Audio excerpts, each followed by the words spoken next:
Bonjour à tous, je tiens donc à saluer Gilles Gascon pour son invitation ici ce matin pour cette opération de mise en lumière de cette ZAC du Triangle sur la commune de Saint-Priest. Saluer aussi les élus de Saint-Priest, que je rencontre aussi de temps en temps soit au conseil métropolitain, soit dans des comités de pilotage lorsque nous avons à évoquer les dossiers de la commune. Saluer une bonne partie de la profession de promoteur immobilier qui est bien représentée ici ce matin, et aussi la profession d'architecte. J'en vois quelques-uns et je vois même aussi un représentant des notaires. Donc tous les ingrédients sont réunis pour que les opérations puissent se dérouler dans de bonnes conditions. Il faut un aménageur, il faut des promoteurs, il faut des architectes, il faut des notaires et puis bien entendu aussi des services techniques, que cela qu'ils soient à la fois de la commune de Saint-Priest et bien entendu des services du Grand Lyon qui participent grandement au montage de ces opérations en lien bien entendu avec l'aménageur. Alors plus généralement et concernant la commune de Saint-Priest, je pense que ce que l'on a vu ce matin c'est un peu un exemple significatif de ce que l'on peut réaliser aujourd'hui au titre, je dirais quelque part, à la fois du renouvellement urbain, mais sous différentes formes. Ici on est dans une opération de renouvellement urbain où il y a eu un certain nombre de démolitions, donc on reconstruit la ville sur elle-même. Mais on fait une reconstruction, je dirais, qui est douce pour prendre en compte aujourd'hui un certain nombre d'éléments qui constituent ce que l'on souhaite aujourd'hui au niveau d'une ville, à la fois un urbanisme agréable et qui soit accepté et acceptable pour les habitants. Donc on n'est plus dans les formes urbaines qu'on a pu connaître dans les années 60-70 avec le format de la grande barre de 10 ou 12 étages uniforme dans son écriture architecturale, mais bien plus largement aujourd'hui dans un urbanisme qui est complètement intégré à ce que souhaitent et attendent nos concitoyens, et avec une prise en compte beaucoup plus importante que ce qui existait il y a encore quelques années,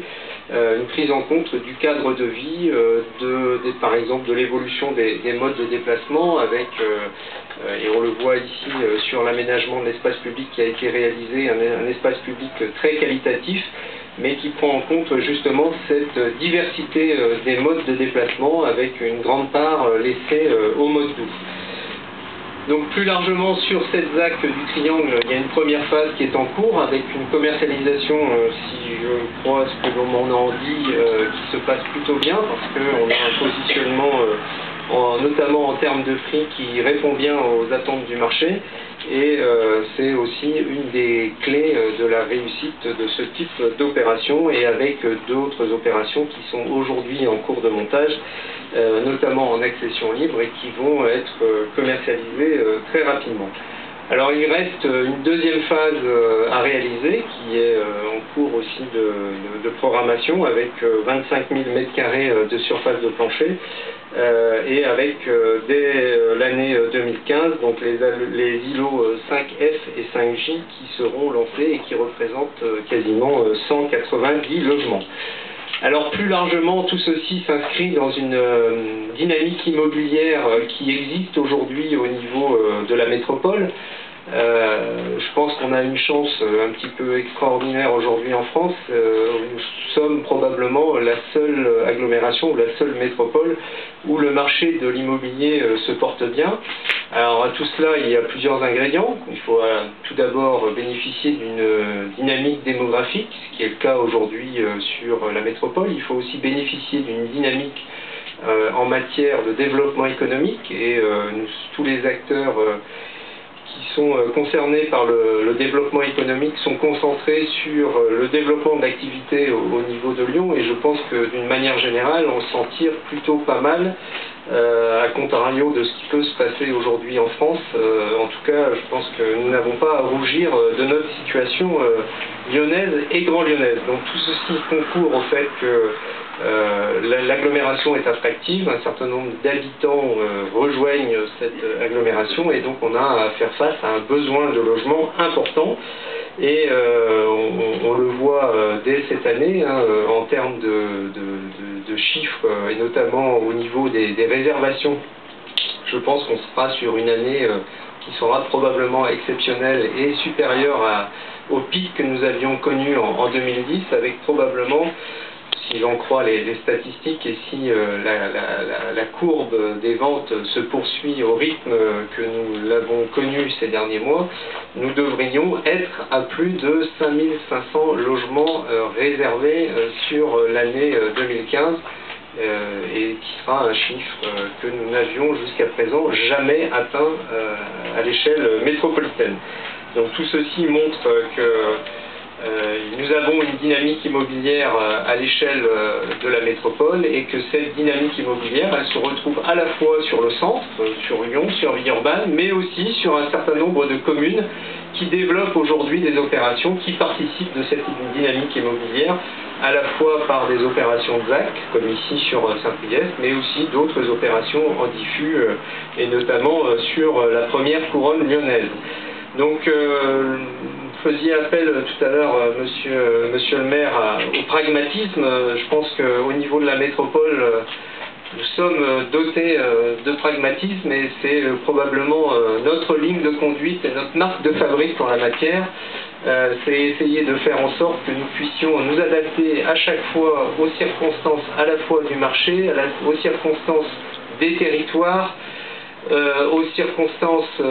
aussi exprimées par les élus, et nous essayons à chaque fois d'être des facilitateurs en la matière et essayer de faire en sorte que nous puissions être tous collectivement porteurs d'une solidarité et d'une cohérence à l'échelle du territoire métropolitain. Ceci va nous obliger dans les années qui viennent à faire en sorte que, et notamment par le biais de la révision générale du PLUH, à mettre en œuvre cet objectif de cohérence et de solidarité à l'échelle du territoire. Donc nous sommes en train de travailler aujourd'hui avec les 59 communes sur l'élaboration de ce nouveau document d'urbanisme qui sera opposable d'ici 2018. Et dans ce cadre-là, donc, nous allons devoir, à certains endroits, procéder à ce qu'on appelle l'intensification de la ville. Et aujourd'hui, on peut tout à fait le prouver, on arrive à reconstruire des villes qui soient intenses et en ayant des formes architecturales variées et qui sont aujourd'hui acceptées par nos concitoyens. Donc nous devons travailler sur ces éléments-là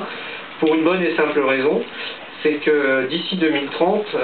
nous allons devoir accueillir 150 000 habitants supplémentaires sur la métropole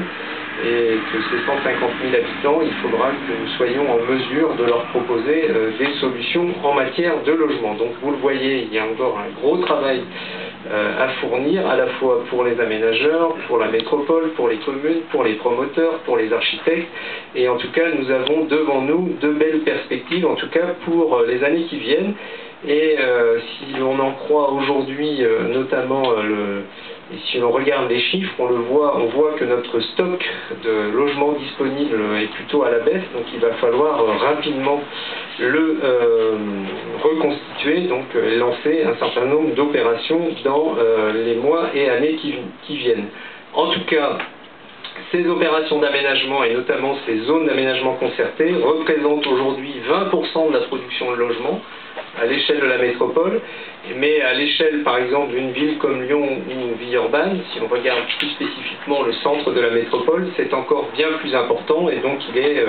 important que nous puissions à l'échelle métropolitaine continuer